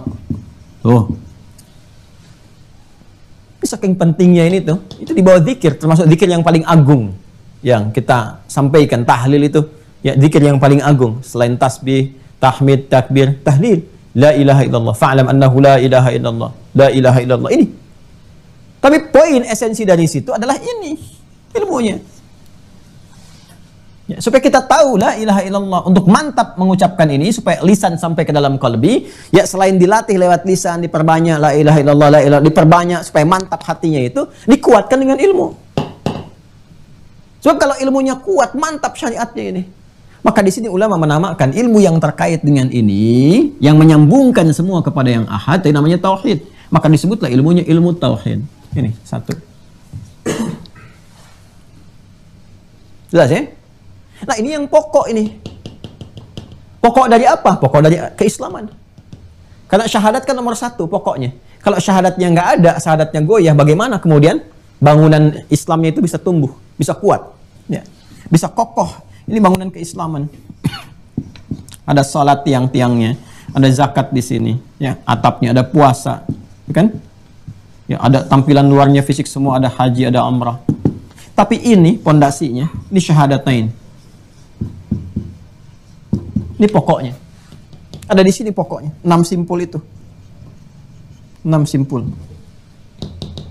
Ini namanya ad-din nih, ad-din. Frame-nya ad-din. Namanya, nama spesifik untuk ad-din ini al-Islam. Ya. Jadi kalau ada yang mengatakan saya juga punya din, ya lakum dinukum waliyadin. Bagi Anda din Anda, bagi kami din kami.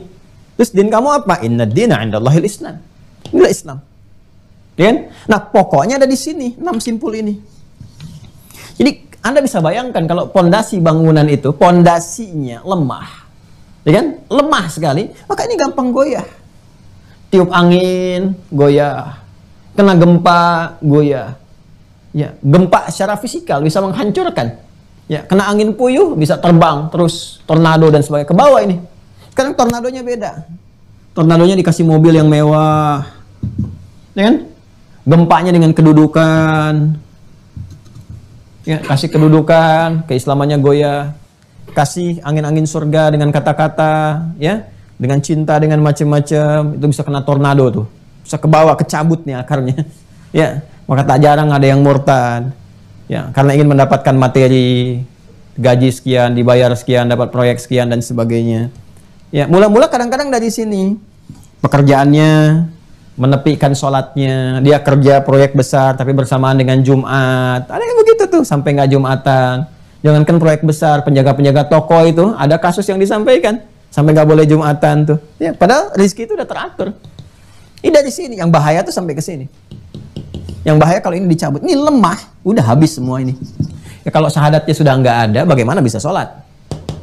Ya kan? Tapi kalau syahadat masih ada, ini masih tertolong nih sholatnya. Ya, dari mulai yang kemarin apa bahasa Rusianya itu, belang betong, yang kadang mungkin masih sesekali, ya kan? Tapi kan masih sholat ya, dan pasti bisa disupport, naikin nifak di sini.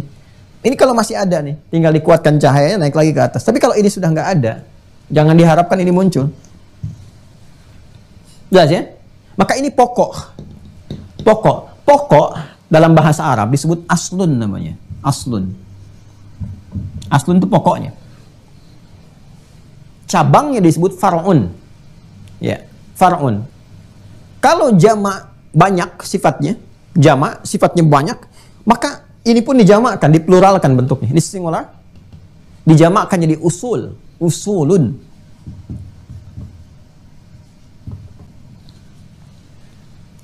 Lihat, ini pondasi dalam ad-din kita, dalam Islam, kan pondasinya simpulnya 6 tuh, 6 simpul itu, 6 rukun itu kan pokok, ada 6 kan, kalau 6 kan jamak kan, ya kan, bukan tunggal kan, kalau tunggal kan 1, ya kan, ini kan jamak, berarti jamak, ini pokok, disebut aslun, jamaknya usul, ini yang pokok-pokoknya, ada 6 pokok nih, ini nggak boleh goyah, 1 goyah, bermasalah. Simpul pertama, ma'rifatullah. Simpul kedua malaikat yang terkait dengannya. Simpul ketiga kitab-kitab. Ya, keempat Rasul, kelima hari akhirat, yaumul akhir, yang keenam qada dan qadar. Satu simpul bermasalah, ini akan jadi persoalan di bangunan ini. Ke hatinya pengaruh, ada kegelisahan, nggak paham qada dan qadar, ada ujian sedikit langsung gelisah, tiba-tiba nggak tahajud lagi. Aku sudah kerjakan semua apa yang kau perintahkan ya Allah, tapi belum terjadi juga. Nah, lemah berarti simpulnya. Belum paham satu di antara simpul ini. Ya? Maka kaji yang 6 ini dengan sempurna. Kalau ini sudah kuat, ininya mantap, nanti menerima apapun lebih mudah di gambarannya. Ini pokoknya, pokok bangunannya itu ini. Bangunannya frame-nya disebut ad-din, namanya Islam. Maka dinamakan oleh ulama inilah usuluddin. Ilmu yang membahas tentang ini supaya kita tahu tentang pokoknya, kita kuatkan itu ilmunya, ilmu usuluddin. Tuh. Nah, kalau ada di kampus-kampus Islam, fakultas usuluddin, fakultas kuliah usuluddin ini, maka semua ilmu yang diajarkan di situ itu harus menguatkan pokok-pokok keagamaan, memantapkan rukun iman, bukan melemahkannya. Jadi kalau masuk fakultas usuluddin tiba-tiba mengatakan semua agama sama, menuju pada Tuhan yang sama, cuma caranya beda-beda, itu bukan usuluddin namanya. Ya, itu hadamuddin. Penghancuran, gempa terhadap agama. Zilzaluddin, gempa terhadap pokok-pokok agama itu namanya. Jadi bukan usuluddin. Ya, boleh jadi nanti mengarah kepada kufuruddin, kufur kepada dinnya sendiri. Itu yang repot itu. Ya, kok bisa masuk fakultas usuluddin, tapi pada saat yang bersamaan malah runtuh nilai keimanannya, simpul-simpul imannya malah terlepas, ini jadi berbahaya. Ini bukan usuluddin, bisa mengarah kepada apa? Kufuruddin, itu yang bahaya. Ya, maka usuluddin itu sesuatu yang bagus, ilmu yang bagus. Ya, kalau ada fakultas kuliah dalam Universitas Islam, nah ini sesuatu yang pokok, yang harus menghidupkan ini. Maka semua materinya, konsepsi yang diajarkan di dalamnya mesti menguatkan ini. Ya. Jadi keluar dari alumni sini itu harus mantap ilahiyatnya. Dia harus mantap menuhankan Allahnya. Terus dia share ilmunya. Kenapa kamu bertuhan Allah? Ini jawabannya begini. Ya, apa perbedaannya dengan ini yang dipertuhankan? Kenapa ini harus begini? Kenapa ini begitu? Anda bisa jawab begini. Apa rasionalisasinya? Anda mengatakan Islam sebagai agama yang benar. Begini. Ini bukan keluar dari sini mengatakan semua sama, menuju pada Tuhan yang sama, caranya beda-beda. Terus disesuaikan semua ayat demi kepentingan, dipotong-potong. Itu bukan usuluddin namanya. Jelas ya? Nah, ini gambarannya. Ini usuluddin, gambaran pokok. Ya. Terus 6 simpul ini, kan semua harus terikat tuh. Urwatul wuthqa. Ya. Harus mengikat kuat, mencengkram jiwa. Kan kalau bikin pondasi itu, ya. Bukannya sekarang kan ada yang bikin cakar ayam kan diikat-ikat tuh kan. Terus disimpulkan kan. Terus disemen lagi di situ. Ya, dikokohkan ke bawah itu. Ya, mungkin harus naik di level dinaikkan kali, jadi cakar harimau dia, supaya lebih kenceng gitu. Ya, sekarang masih cakar ayam saya lihat tuh, karena dibentuknya seperti cakar ayam. Dimasukkan deh, itu supaya kuat kan, diikat, dianyam, diikat, satukan ke bawah, ya kan? Nah itu ikatan sesuatu yang mengikat kuat dengan kuat kokoh yang mencengkram, itu akidah namanya. Ini akidah itu, yang seperti pernah saya terangkan itu. Ya, ini akidah. Jadi ini harus diikat dengan kuat, harus dibikin akidah, harus bikin ikatan yang kuat nih. Ya.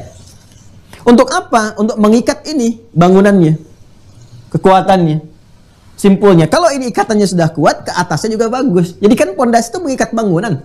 Ya, lem untuk bangunannya ikatannya, jagain begini kan pondasi itu, mengikat supaya kalau ada geseran dikit ditahan begini. Ya, ada angin terpaan kencang ditahan supaya nggak ada pergeseran. Itu kan mengikat kan? Itu akidah itu mengikat bangunan iman kita. Ya. Karena din sudah diambil pakai usul, din sama dengan Islam, maka yang diikatkan nilai keislaman bangunannya. Maka di sini muncul nanti akidah Islam. Kalau akidah Islam mudhaf ilaih, aqidatul Islam. Ikatan Islam. Ya. Kalau kita ingin sifati Islam itu diikat dengan ini, ikatannya ini, diikat dengan ini, maka tambahkan kemudian nisbah ya. Al-Islami pakai ya, kemudian tak untuk menunjukkan sifat ikatannya Islamiyah. Maka dikenal dengan al-aqidah al-Islamiyah. Maka muncul ilmu al-aqidah Islamiyah. Ya, nanti sering kita dapati pelajaran akidah Islam ini mudhaf ilaih untuk menunjukkan keterikatan antara Islam ke akidah ke sini yang nggak bisa dipisahkan. Jelas? Untuk menjelaskan seluruh sifat-sifat di Islam diikat oleh akidah, maka tambahkan ya nisbah dan tak di ujungnya menjadi Islamiyah. Dimuncul istilah akidah Islamiyah. Paham? Nah, jadi kalau kita belajar ada akidah Islam, ya itu sama dengan ilmu tauhid. Anda belajar usuluddin sama dengan ilmu tauhid. Jadi kalau keluar dari Fakultas Akidah Islam, apalagi nama kampusnya Akidah Islam, nah, maka yang muncul apa? Kuat tauhidnya. Kalau tauhid kuat, berarti sholatnya juga bagus, puasanya bagus. Jangan mahasiswa usuluddin, sholatnya bolong-bolong. Nah, itu nggak tepat. Karena kalau usuluddin itu udah kuat. Ya, Anda bisa kebayang, masa yang kuat akidah yang belajar, sholatnya jadi berkurang, harusnya makin mantap ke atas. Ya, bukan makin aneh gitu. Kemudian apa lagi? Puasanya makin bagus. Karena mantap ini. Pokoknya kuat. Kalau pokoknya kuat, bangunannya kuat. Ya, sama dengan ini. Ilmu akidah, akidah Islamiyah, ilmu tauhid dan sebagainya. Jelas ya? Ini gambaran teman-teman sekalian. Gambaran. Dan ini segala yang terkait dengan apa yang disampaikan oleh Allah lewat firman-Nya. Ya, lewat firman-Nya disampaikan petunjuknya dari segala yang terkait dengan ini kan kebutuhannya disampaikan. Ya, diterangkan, dijelaskan petunjuknya dari mana? Allah kan? Ini. Wa yas'alunaka 'anir ruh, qul ruhu min amri rabbi wa ma utitu minal ilmi illa qalila. Jadi patokan kebutuhan ini semuanya bersumber dari firman Allah. Firman, enggak ada yang lain. Karena kebutuhan dari sini Nabi pun menjelaskan atas dasar petunjuk wahyu. Karena kebutuhan ini. Ya, semuanya yang terkait dengan firman Allah mesti dikaji. Ya, wa kallamallahu Musa taklima. Allah menyampaikan firman-Nya kepada Musa secara langsung disampaikan. Begini, kuatkan ini, kuatkan itu. Allah menyampaikan kepada Nabi Muhammad SAW firman-firman-Nya berbentuk Al-Quran dan sebagainya. Ya, maka semua yang terkait dengan materi ini harus kita pelajari. Apa firman-Nya? Ya, apa gambaran yang disampaikan? Ya, di Al-Quran seperti apa? Penjelasannya bagaimana? Semua yang terkait dengan firman Allah disebut kalamullah. Kalamullah, maka disebut dengan ilmul kalam. Jelas. Mau itu diterima oleh kita sampai mendialogkannya, sampai melogikakannya, sampai menggambarkan naklinya, sam'iyatnya, yang didengar, diterangkannya secara akli, itu terkait dengan kalam. Makanya di ilmu kalam itu ada dialog, ada rasionalisasi. Ya. Apa rasionalisasinya? Tuhan harus satu, begini. Apa dasarnya? Ini dalilnya, sam'iyat, ini dalil naklinya. Apa logikanya? Begini. Nah, itu pembahasannya di sini nanti. Ya, jadi yang terkait dengan dialektikanya, dialognya, rasionalisasinya, keterangan nakli wahyunya ada di sini. Ya, jelas ya?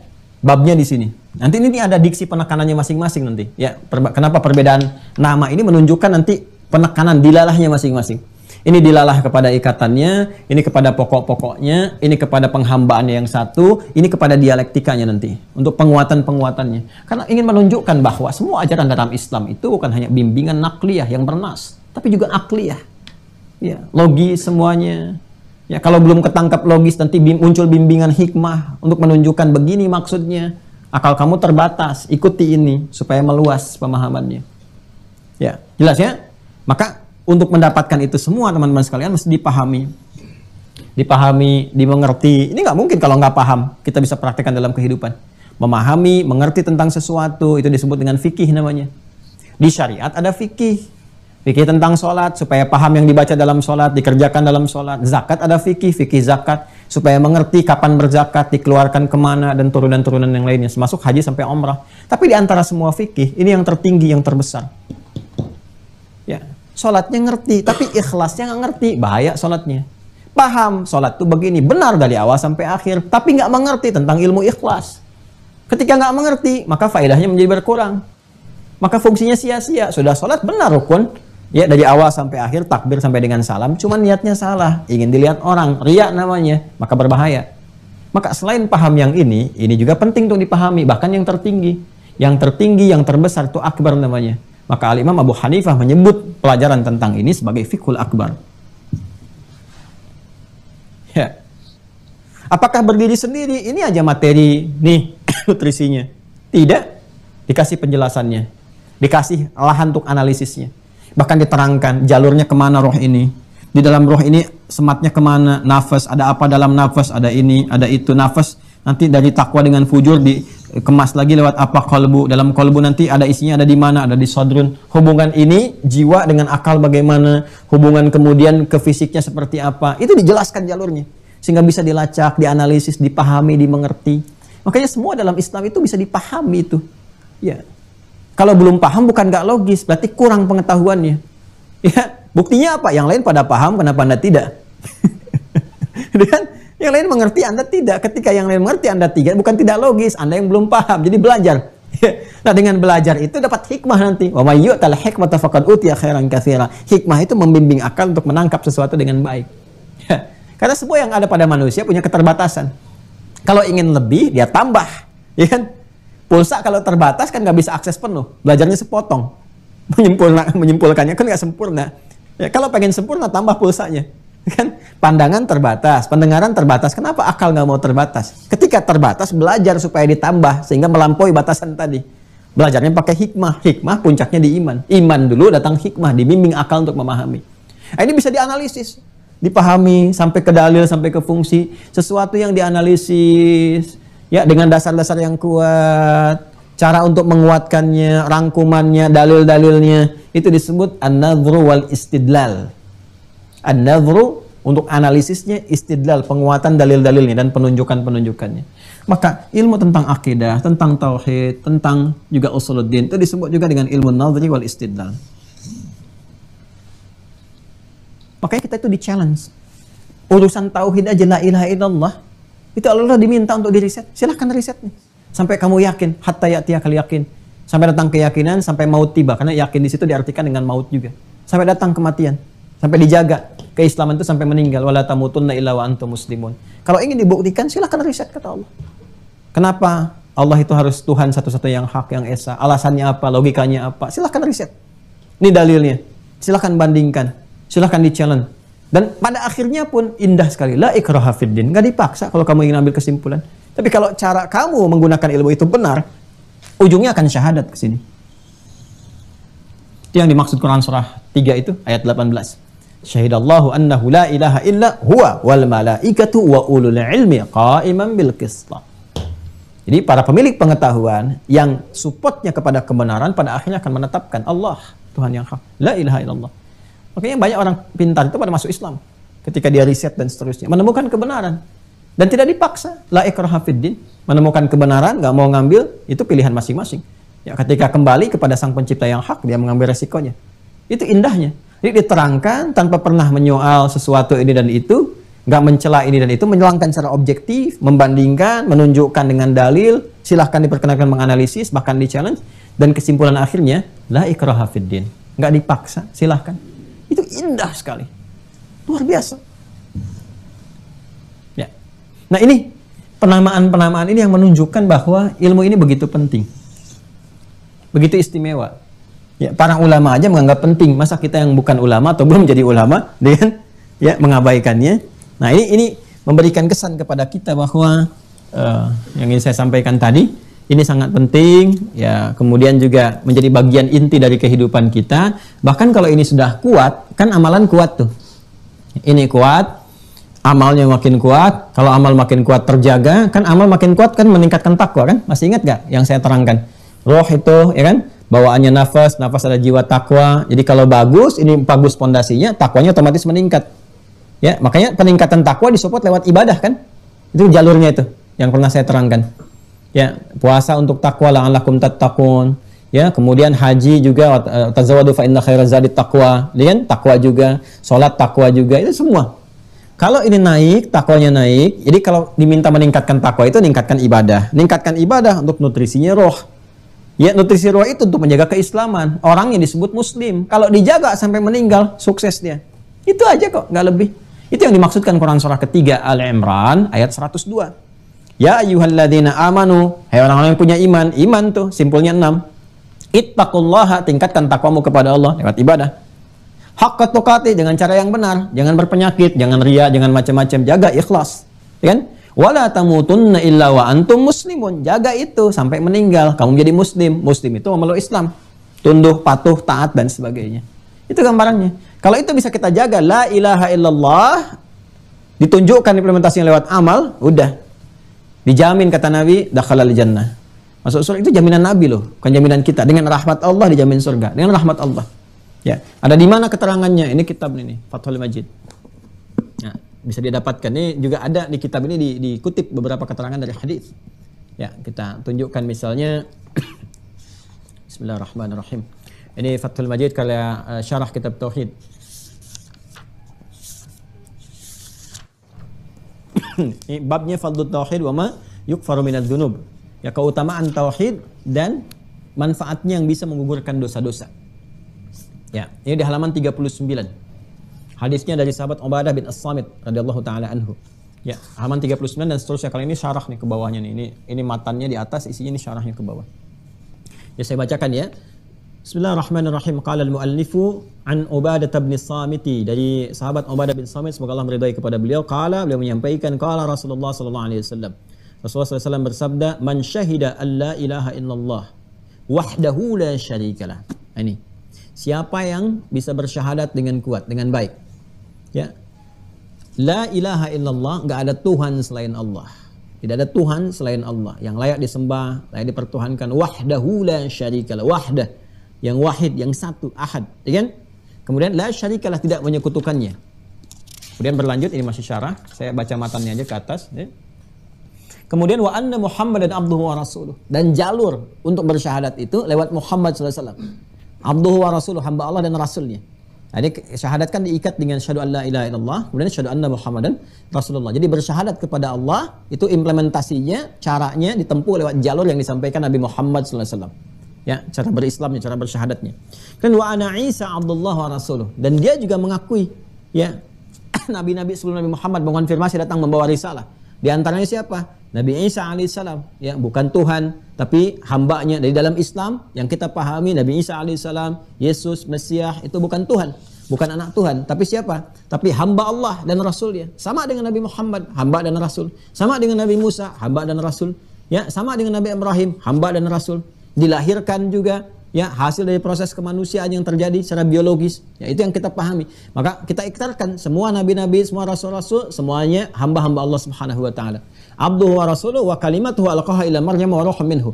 Ya, hamba Allah yang Allah kemudian tetapkan penciptaannya lewat Maryam alaihissalam, ya, Bunda Maria, Siti Maryam alaihissalam, wa ruhun minhu, dan ditiupkan roh dari Allah Subhanahu wa taala. Seperti Adam ditiupkan roh, seperti Musa ditiupkan roh, Nabi Muhammad ditiupkan roh, kita ditiupkan roh. Cuma status mereka nabi dan rasul, kita manusia biasa. Ya kan? Nah, maka apa yang terjadi? Wal jannatu haqqun wan nar haqqun. Dan dia meyakini bahwa ada konsekuensi saat pulang. Ada tempat yang menanti. Bahwa surga itu hak, ya, nyata adanya. Nar, ancaman neraka itu nyata adanya, ya kan? Adkhalahullahu al-jannata ala ma kana minal amali. Adkhalahullahu al-jannata ala ma kana minal amal. Ini poinnya. Kalau dia bisa menjaga syahadatnya dengan baik, asyhadu an la ilaha illallah, asyhadu anna Muhammadar Rasulullah, jaga dengan baik sampai dengan wafat. Bagaimana menjaganya? Dengan amal, implementasikan, itu ibadah syariat. Kalau itu benar jagaan syahadatnya berdasarkan amalnya, sholatnya, pemenuhan nutrisi tadi, sholatnya, puasanya, zakatnya, amal kebaikannya, yang sosial dengan yang ritual, ala makana minal amal, itu yang menentukan dia adkhalahul jannah, dijamin masuk surga, kata Nabi. Ya, makanya mengatakan la ilaha illallah di ujung kehidupan itu gak gampang. Ya, bukan mudah mengatakan la ilaha illallah, karena kalimat itu pancaran dari amal, pancaran dari roh, dari jiwa itu, dan dilatihnya lewat amal. Ini jangan dikira kalau tidak pernah beramal bisa mengatakan la ilaha illallah, tidak, nggak begitu. Ya, jadi jangan mengatakan oh, murah sekali ya masuk surga itu dengan la ilaha illallah, misalnya sudah dapat masuk surga, belum tentu. Itu diikat dengan amal. Tidak setiap orang yang bisa beramal bisa mengucapkan itu. Bergantung kualitas kebaikannya amal. Makanya kita berlatih mumpung masih hidup. Ya, pembuktiannya nanti saat wafat, lihat aja nanti. Coba orang yang nggak pernah sholat, nggak pernah puasa, walaupun mengaku misalnya muslim, saya juga Islam, saya juga beriman, tapi nggak pernah mau puasa, nggak pernah mau sholat, ya kan? Nggak pernah menerjemahkan keimanannya. Jangan dikira mudah mengatakan la, kaku tuh. Ya, kaku. Ada yang meninggal saat berjoget, saat berdendang ria, ada yang meninggal saat maksiat, macam-macam. Apa bisa mengatakan la ilaha illallah? Ya kan? Jari tahiyat itu, la ilaha illallah ini jari tahiyat. La ilaha illallah, jari tahiyat. Nggak bisa dipakai maksiat. Ya, lisan orang yang bersyahadat itu, ya nggak bisa diganggu dengan maksiat. Begitu dicampur dengan maksiat, kaku lisan. Ya, makanya kan ditalkin, dibimbing. Itu saking tidak mudahnya mengucapkan, dibimbing oleh yang masih hidup itu, membimbing. Ya, Mas, la ilaha illallah, akhi, la ilaha illallah, la ilaha, dibisikkan di telinganya. Ya, keadaan sakarat itu kan nggak mudah. Sakar itu kan tidak konsen. Ya, sakar itu banyak yang berbaur di dalamnya. Ya, makanya orang mabuk disebut sakran, sakar, karena mengacau dan sebagainya. Ya, beban untuk sakaratul maut itu nggak mudah. Semua dihimpit, setan-setan masuk. Ini terakhir nih. Ya, itu penentuan bagi setan tuh. Karena puncak yang paling penting bagi setan itu saat sakarat. Apakah punya teman atau tidak dia? Maka diganggu terus, dimasukkan. Makanya sesuai dengan kebiasaan-kebiasaan. Yang kebiasaan maksiat, tampilkan maksiatnya supaya nggak fokus membacakan kalimat tauhid. Ya, makanya hati-hati menjaga perilaku. Ya, itu akan mengalami sakaratul maut sesuai dengan kebiasaannya. Yang paling indah itu kalau terus beramal soleh, membiasakan sholat, baca Quran, itu wafatnya indah itu. Ya, kadang-kadang sadar dalam sholat, sujud, meninggal. Ada yang sedang baca Quran, tiba-tiba la ilaha illallah, meninggal. Sesuai kebiasaan. Bahkan ada yang dengan mudah mengucapkan sebelum meninggal itu la ilaha illallah. Sudah la ilaha illallah. Maka ada yang bisa baca Quran dulu. Ada yang nyiapkan dulu, ada yang pamit dulu, macam-macam. Itu sesuai dengan kemuliaannya. Nah, itu tingkatnya semakin tinggi, semakin dimuliakan oleh Allah, ya semakin diberikan kemuliaan pulangnya. Ya, sebagai tanda bagi manusia. Sesuatu yang mulia disebut karomah namanya. Di karomah itu kemuliaan yang Allah berikan. Tapi sifat karomah beda dengan mukjizat. Kalau mukjizat diviralkan, diumumkan supaya diketahui itu nabi, itu rasul. Kalau karamah sebaliknya disembunyikan. Ya, jadi kalau ada yang jualan karamah itu menunjukkan bahwa karamah yang tidak tepat, karena karamah itu sifatnya disembunyikan, diketahui kadang-kadang di akhir. Wah, ini punya karamah nih, maksudnya punya kemuliaan. Ya, bukan sesuatu yang mistis yang macam-macam, tidak. Maksudnya ada kemuliaan yang Allah berikan kepadanya. Bisa dengan pengetahuan yang diingat, ya, bisa dengan dari hartanya, bagaimana dia bersedekah, itu kemuliaan dia diingat dan sebagainya. Ya, bisa dari tenaga dan seterusnya. Jadi ini gambarannya. Ya, karena itu orang-orang yang biasa beramal pancarannya bagus, la ilaha illallah. Ini gambaran. Jadi kalau ini lebih banyak kepada dalil-dalil, ya kan? Ini gambarannya nih. Jadi kalau dalil-dalil ini bagus nih. Nanti ini dasarnya. Ini istidlal sini.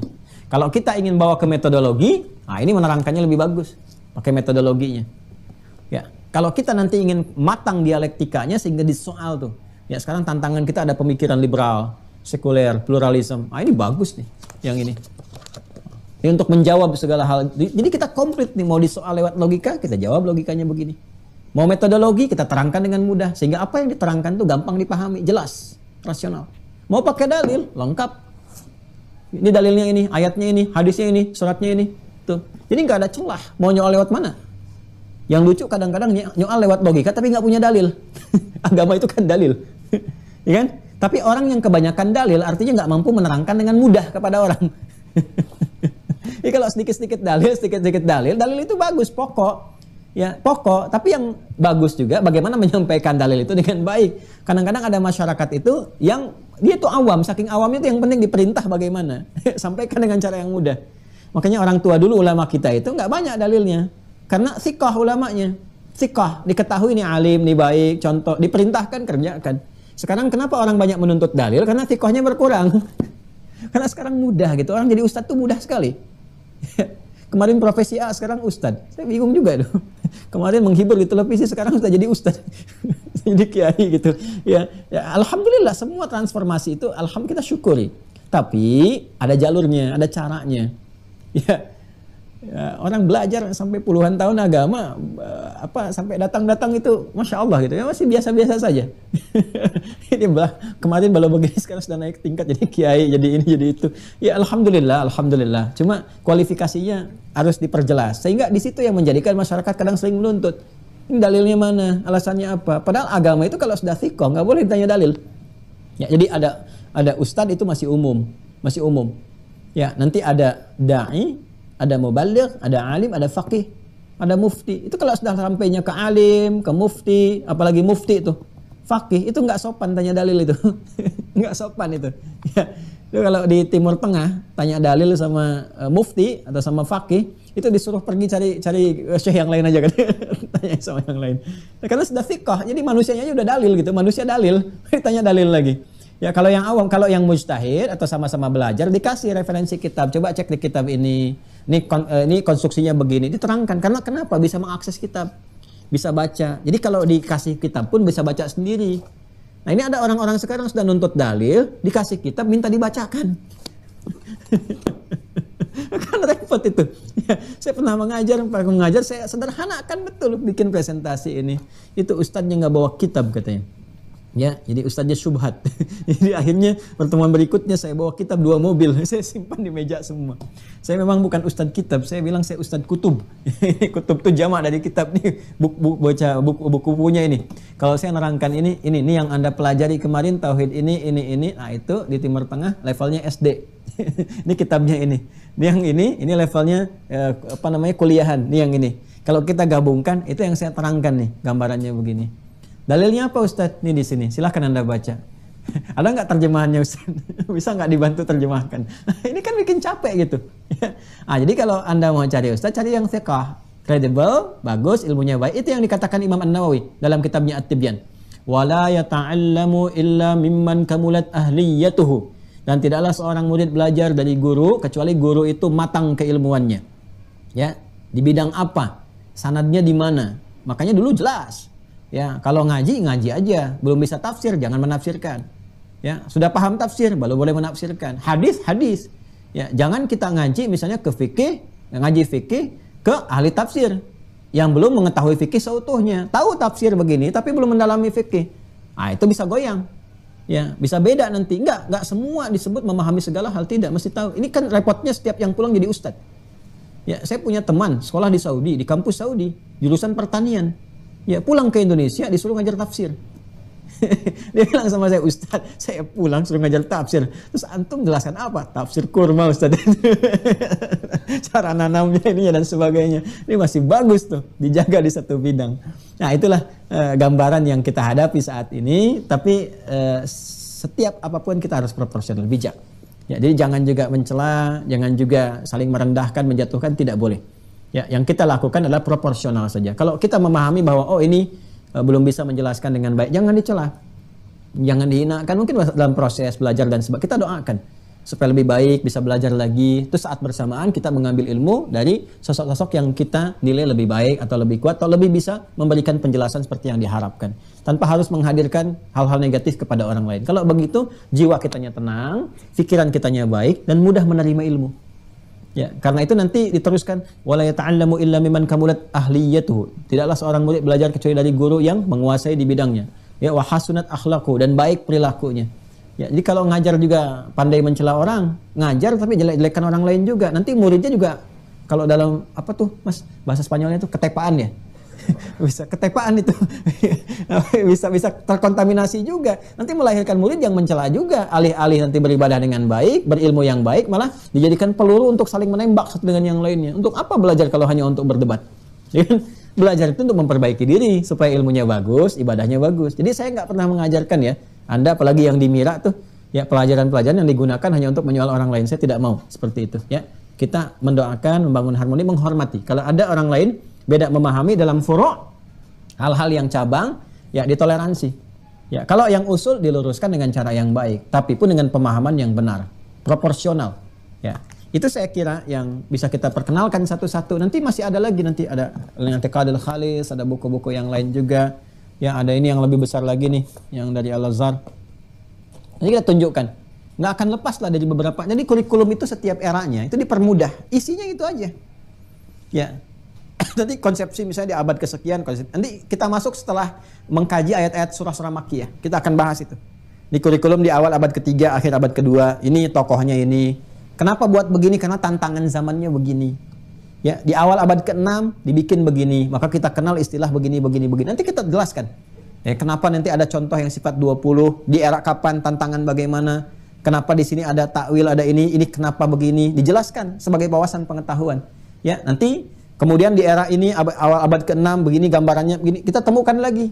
Oh, kenapa ini ada rububiyah, uluhiyah, kemudian asma wa sifat gini, asalnya gimana? Tantangannya seperti apa? Nanti ke sini lagi ada ilahiyat, ada sam'iyat, ada nubuwat, ada rohaniyat, seperti apa gambarannya? Ujung-ujungnya ke sini juga. Ya, sama juga.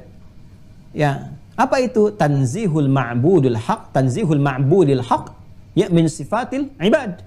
Jadi menyucikan, mengesahkan, mengkultuskan Allah Subhanahu wa taala dan membersihkan dari semua hal yang terkait dengan makhluk. Mukhalafatul hawadis, laisa kamitslihi syai'. Bergerak di satu titik itu saja. Turunannya ini. Nah, cuma nanti dialektika itu memberikan problem. Yang dengan problem itu yang memunculkan ini, faksi-faksi, kadang perselisihan. Itu sebetulnya korban dialektika aja. Ya.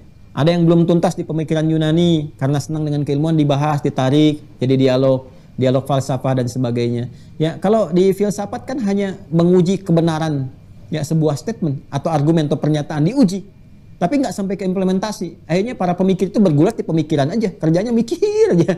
Kadang-kadang nggak jadi solusi implementasi, cuman jalan keluar pemikiran aja. Ini benar nggak cara berpikirnya, benar nggak begini dan sebagainya. Nah itu kalau terlampau dinikmati jadi persoalan.